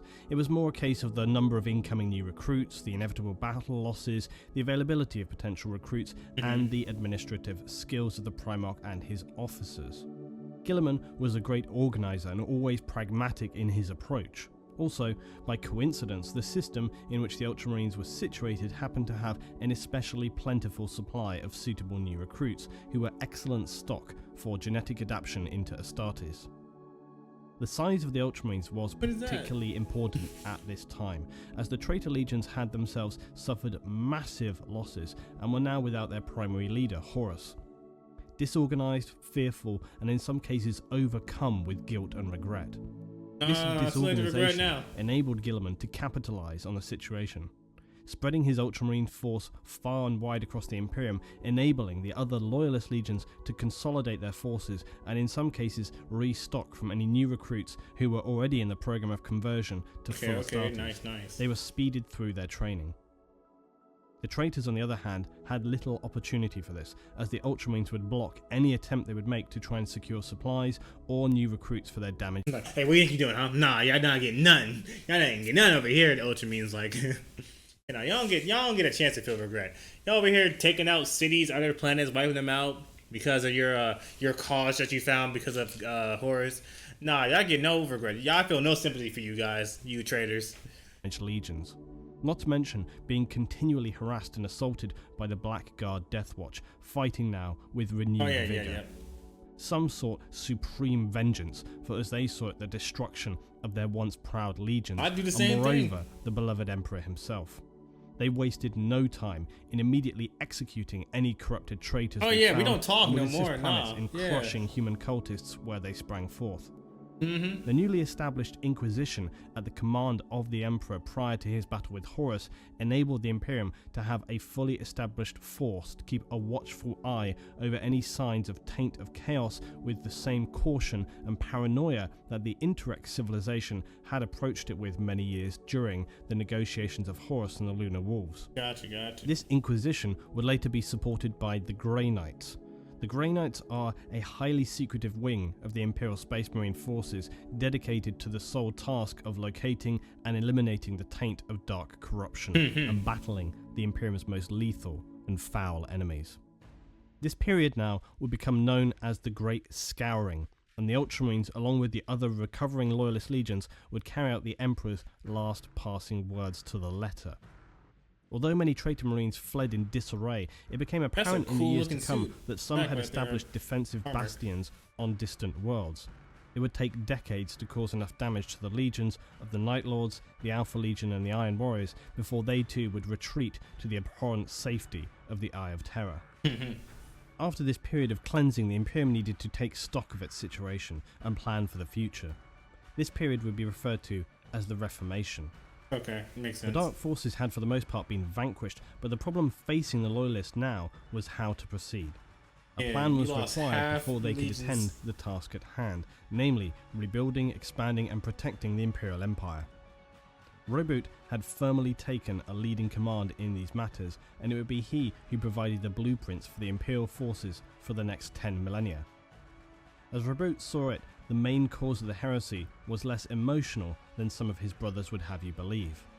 Mankind would always be unstable, and this instability needed to be accounted for. Right. Therefore, placing a legion of Space Marines in the hands of one man, no matter how godlike that man was, could inevitably lead to problems. The War Master had been able to command many legions, each comprising hundreds of thousands of superhuman warriors. Guilliman saw that this was a dangerous position to allow anyone other than the Emperor himself to hold, knowing the truth now that Primarchs were just as susceptible to persuasion as a mortal human.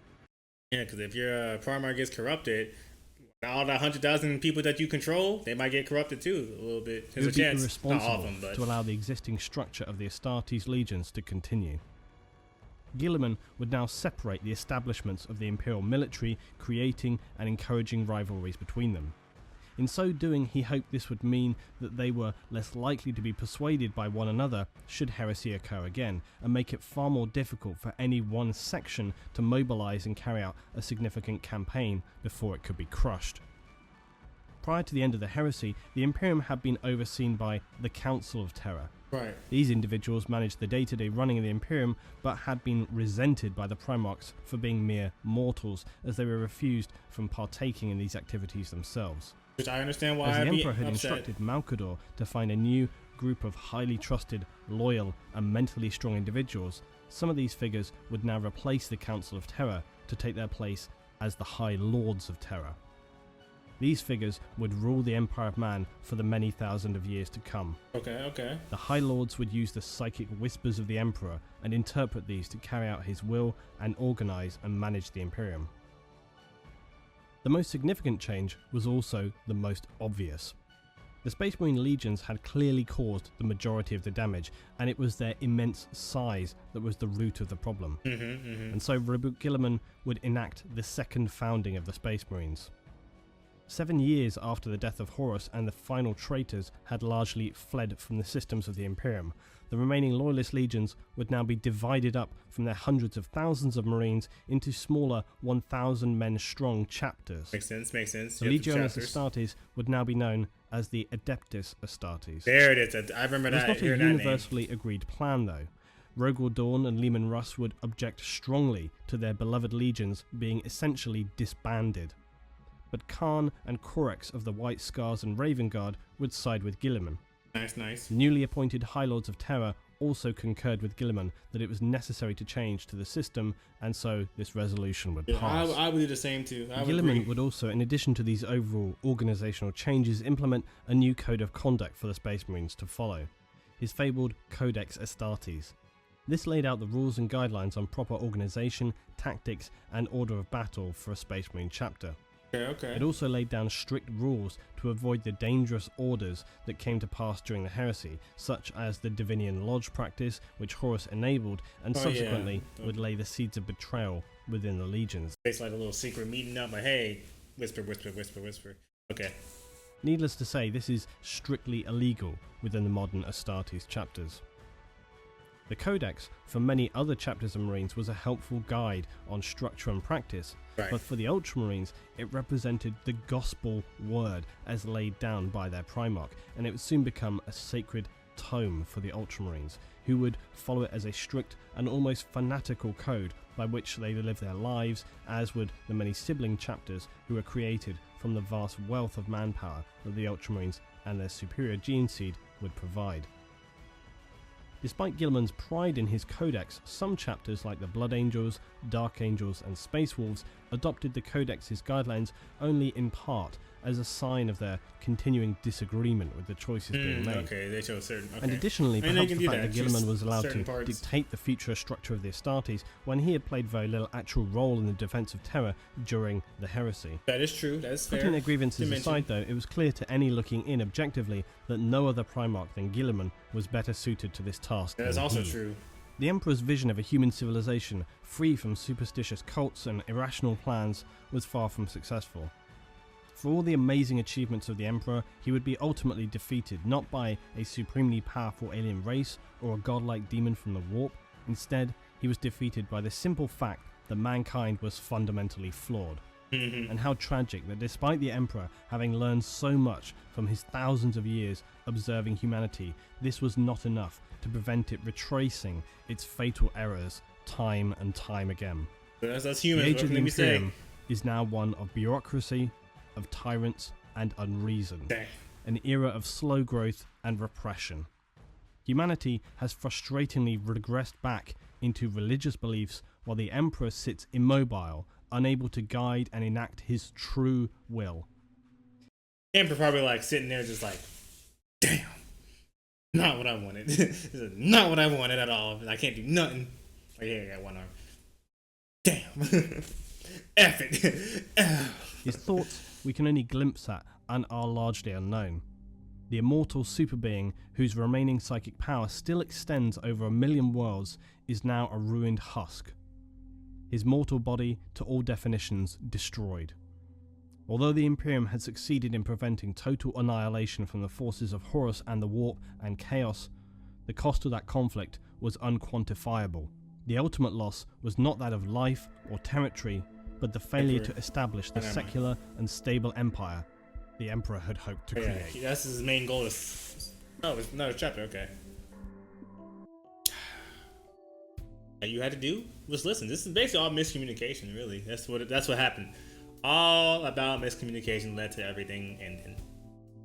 Like Horus being like tempted by chaos. It sucks what happened because again he was like taken. Wait, no, it all started with the Emperor because he over here like, hey, don't ever stop with this religion nonsense. Stop it. I'm burning everything to the ground that you love. It all started with him, kind of.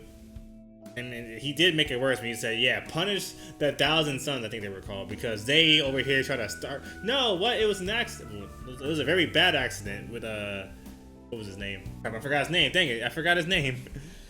The Primarch of the Thousand Suns. I think it's called Thousand Suns. The names are hard for me now. Primarch Guilliman and the Ultramarines had secured the territories of the Imperium of Man, and the remaining Imperial forces had consolidated and restructured for the future and the security of the Empire. Sorry for yawn. It's late right now. The age of the Imperium of Man would now begin, at the end of the 31st millennium.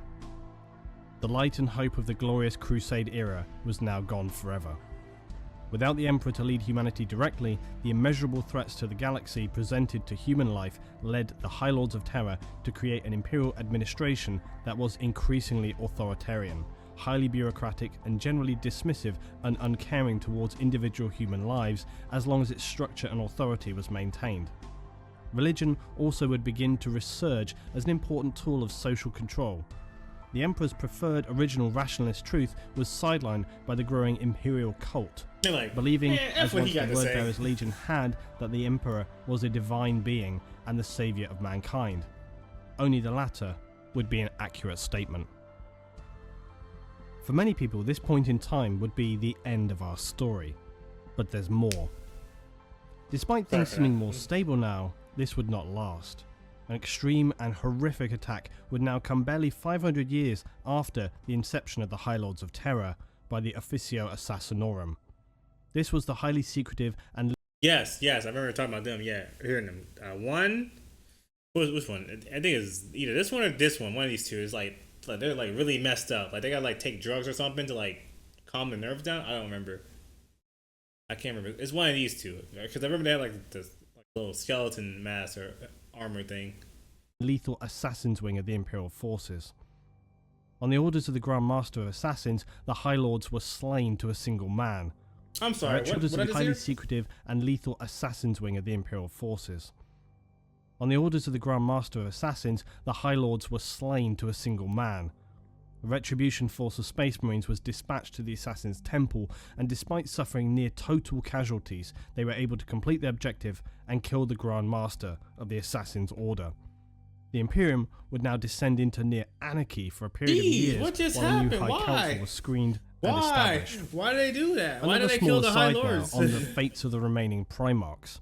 This is one issue that is hugely frustrating, that despite the survival of many of the Primarchs through the darkest of times, many would now disappear or die, and in the overall perspective of things, often barely befitting their weight and importance. This is one bone of contention I have with the lore, as to me it seems these unique characters were essentially just written out of history as a matter of convenience. It's very frustrating. I'm assuming. To satisfy your curiosity though, Rogel Dawn of the Imperial Fists would die in the last 31st millennium fighting to defend against the First Black Crusade. These were crusades launched from the Eye of Terror by the traitor legions into the Imperium. Roboute Guilliman would be fatally wounded during the Battle of Thessala. We lost Roboute Guilliman? Why? In 121 Millennium 31, when he encountered one of the traitor Primarchs Fulgrim of the Emperor's Children, who had risen to become a demon prince of Slaanesh. Of course you'd be Slaanesh. Cut Guilliman's neck with a poisonous sword that some say resembled an anatheme sword, which was used to wound Horus on the moon of Davin. He did mention anatheme would come back. He did mention it. Vulcan of the Salamanders disappeared. He was seemingly disillusioned and broken after his legion's devastating losses during the heresy.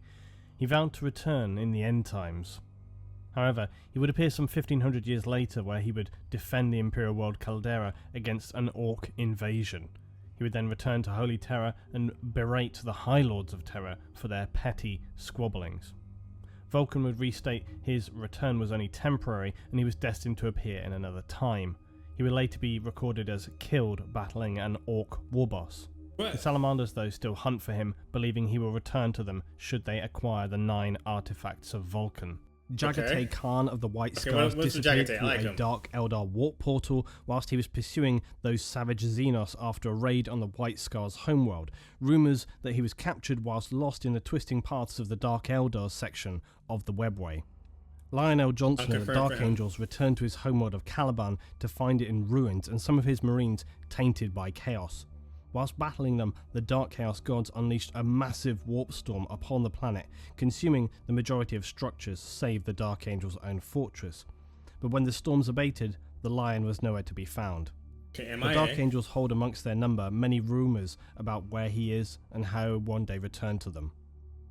Corax of the Raven Guard wanted to repopulate his legion after the Isfahan 5 massacre. He sought to accelerate the growth of his legion by obtaining a sample of the pure Primarch DNA from Terra that the Emperor had used to create his sons. The Emperor psychically implanted the memory of the ancient laboratory in his mind to allow Corax to carry out this mission, and the needed genetic material was obtained.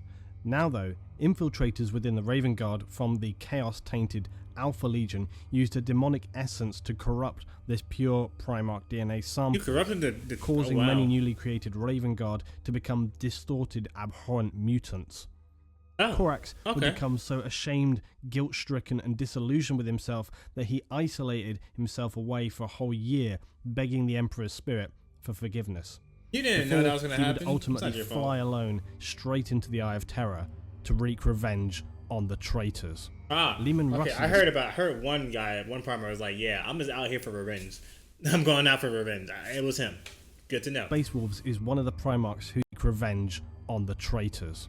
Lehman Russ of the Space Wolves is one of the Primarchs whose disappearance appears to be voluntary. The Space Wolves hold a legend that says Russ went on a quest to find a means to cure the Emperor with the fruit from the mystical Tree of Life.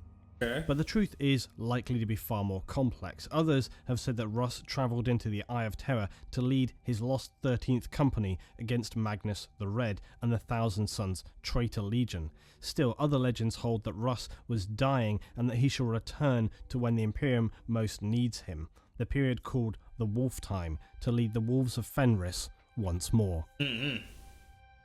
With the Primarchs gone, the Chapter Masters would They're all take gone? command, Dang, and the they all High just Lords doing of their Terror things. would truly become now the rulers of the Imperium. Thankfully though, this poor and horrific start to the Imperium would now be replaced by 3 millennia of strength and stability Okay, that's from the good, that's period good. of M32 to M35. Nice. The Imperium was able to re-establish roots with most of its major colonies, as well as securing and bringing into the Imperium many new colonies not reached during the Crusades, who proved to be immeasurably valuable. As an added bonus, Imperial forces were able to secure an incredibly rare and well-preserved STC from the Dark Age of technology. We got another STC. Let's go. That's like very valuable. Very valuable. I remember that. Which further boosted the development of new Let's technology. go, new technology. This also served to demonstrate to the I forgot what it Mechanicum stands of for, Mars but that the let's Imperium go. was still a worthwhile ally and deserving of their continued partnership without even the Emperor. Let's go.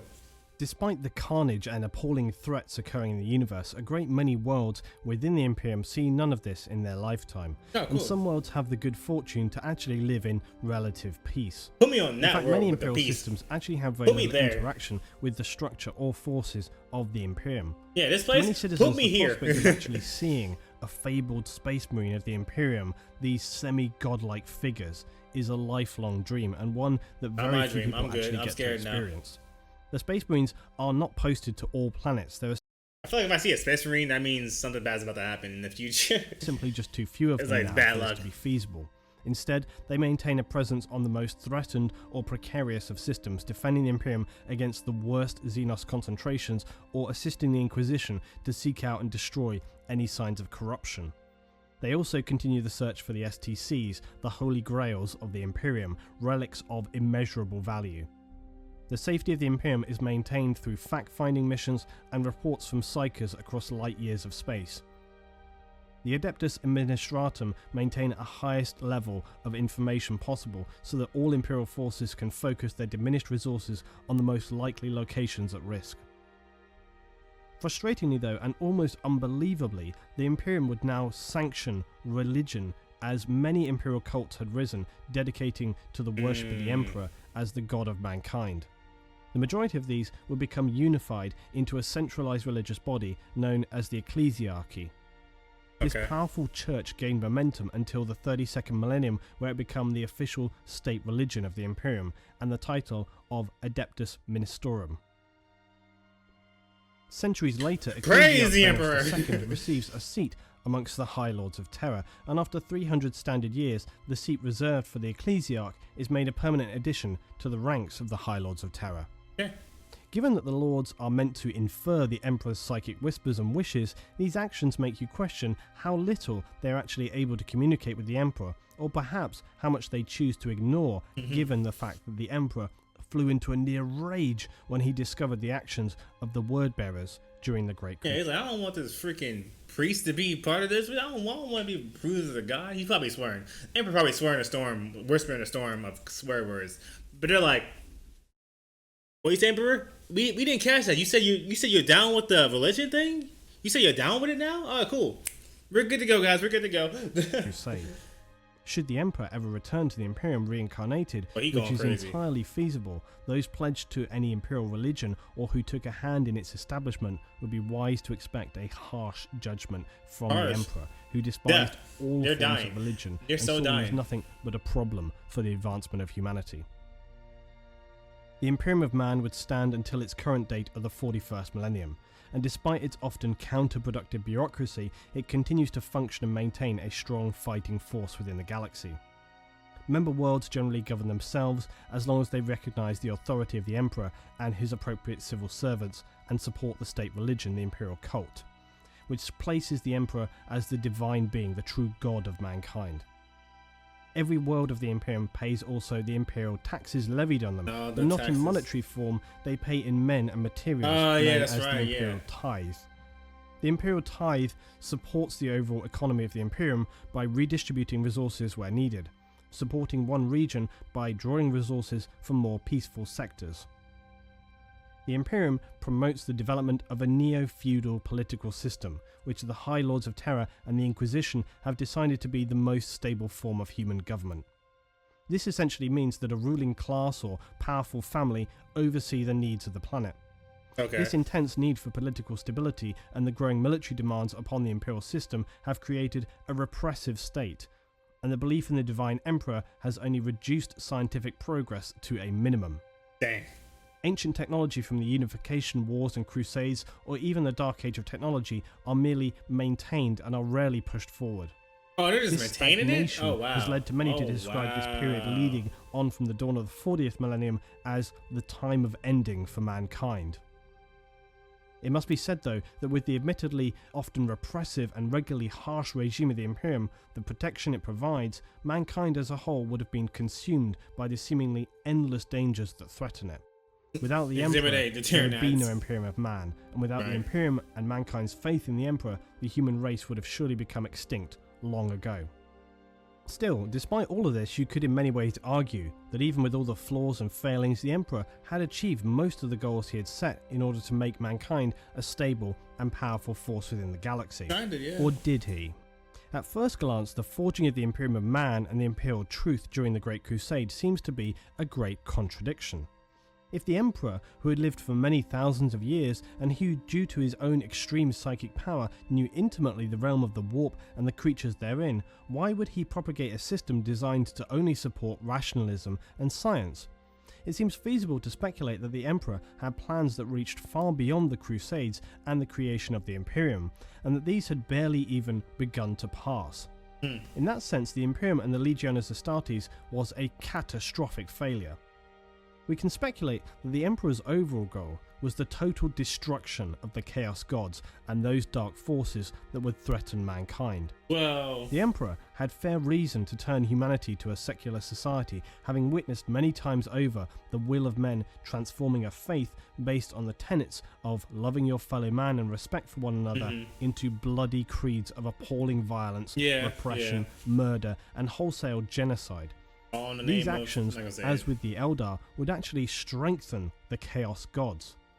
So the Emperor perceived that religion and faith was something that had no benefit in his current aspirations. Which makes sense to him, but when you look at the facts on paper, and also when you consider the Wordbearers Legion and how it would take them significantly longer than any other Astartes Legion when converting the worlds they found to the divine cult of the Emperor. Yeah, that makes sense, but it's just like how you went about punching him. I'm like, okay. Yeah, you went way too far now. Now you went way too far. You didn't have to crush everything that they believe. You could have been like, hey, let's talk first. Let's talk. Why go to extreme means immediately? The Emperor had decided that during the Age of Strife, it was time for him to come to the fore and take control of the situation. He feared that unless all of mankind was united, it would eventually be consumed by the nightmares facing the galaxy, including Chaos and other Xenos races. By enforcing the Imperial truth on every colony of humanity in the galaxy, the Emperor had hoped to forge a belief in rational thinking and science so strong that the warp creatures of Chaos who lived off the dark energy and negative emotions of humanity would become permanently weakened to the point that they might even dissolve from the warp. I don't know about all that. The only problem with this plan would be that the dark forces were far from weak when the Emperor brought his plan to its inception. They were at the height of their power, feasting off the perverse fall of the Eldar Empire. Yeah, because you got So other from the races to think beginning, about Chaos too. sought to destroy his plans, or at the very least significantly disrupt them. Ultimately, as it would play out, they would be successful to this end. When looking at this period as a whole, it would be a fair conclusion to say that the Emperor deeply underestimated humanity's basic need for at least a proportion of society to believe in something larger than itself, beyond the sterile confines of science and technology. In many ways, the grim comedy of the whole affair is that the Emperor rigidly maintained that he should never be worshipped as a divine being, but as just a man, albeit an unbelievably powerful man. His questionable judgment in laying the foundations of the Imperium and later the Crusades proved his own proclamations that he was indeed just a man, capable of miscalculations as any mortal human. Very bad Yet despite miscalculations. this, he still would end up becoming worshipped as a divine being. You could call the whole series of events a tragedy, especially in the sense that legions of religious worshippers and pilgrims of the Imperium could never understand the irony of worshipping a man who had, over the course of millennia, done everything in his power to extinguish religion from I the don't human want to race. be viewed as a god. Too bad, Emperor. It is especially contentious that the binding factor in holding the Imperium together after the heresy was in part, of course, the Ultramarines, but also, significantly, religious faith in the Emperor himself.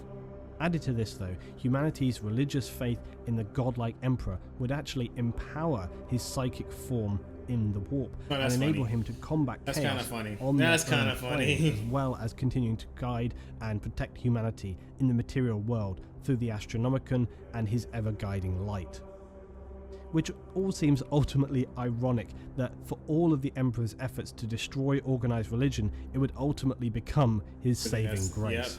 Though the price for the survival of the Imperium and humanity had been at a level beyond comprehension and a cost far greater than the Emperor hoped humanity would have had to bear, a new version of the Imperial truth had become predominant among the million worlds of mankind. A truth that lies at the heart of the Imperial Creed. A simple truth that strengthens all from the weakest human citizen to the most powerful superhuman Astartes. The Emperor protects. Jesus, that was loud. Why would you make that noise?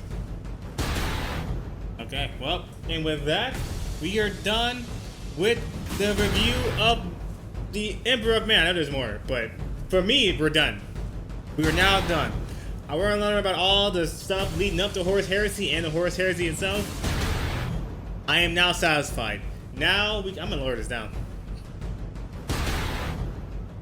They're cool pictures. Now we can delve in. Okay. Now we can delve into like the. I'll wait till this ends.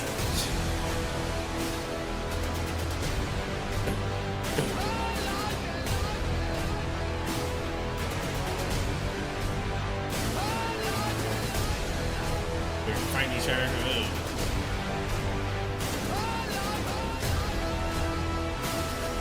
Father versus son.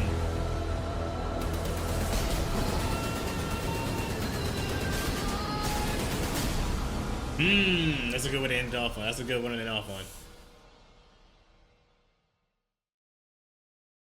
Hey everyone. Here we go. We have finished the history lesson, the review lesson.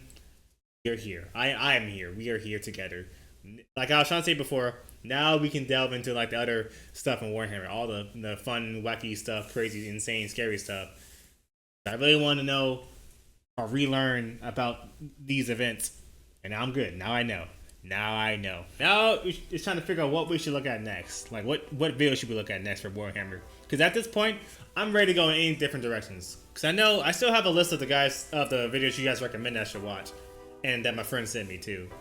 So we're just gonna see what happens. We're gonna see what happens. But yes, we are done now. Thank you for joining me in this very long video. It is currently close to 2 hours I've been recording. I don't know how long it's gonna be when I finish editing this video together, but hey, I do know that there's some people I want to check out for Warhammer content. You know, Bricky, West Hammer. I think there's a couple people as well. Apparently, my friend and some other people told me about. There's a video or a series called like the Emperor but Text to Speech or something like that. They said it was funny, so I might check it out too. I meant to check it out like way in the past when I was watching Warhammer, but I just got sidetracked. But we're here now. We're good. We're caught up. Yay! But I'm gonna head out now. Very long video. We're gonna end it out here. We're gonna end it here because I am hungry-ish / tired. It's 4. Scratch that. It's 5 in the morning now. Before it was 3. Now it's 5. Hey. So hope you enjoyed my reaction and thank you for watching. My cup of tea is out of here. Sayonara. Man, all this was basically due to miscommunication or just like not hearing the other person out. Especially the Emperor's side. The Emperor could have avoided a couple of these incidents if he would have just, hey, listen to the guy. Don't just deem, oh, you caused all this, like you caused this accident, millions of psychers died because of you broke the rules. You gotta be a traitor. No, what? Listen to him first. Oh well, he did listen. He was like, nah, that's impossible. There's no way. How do you know? How would you? I'm gonna get out of here. Like, how would you know? Because you're not there. How would you?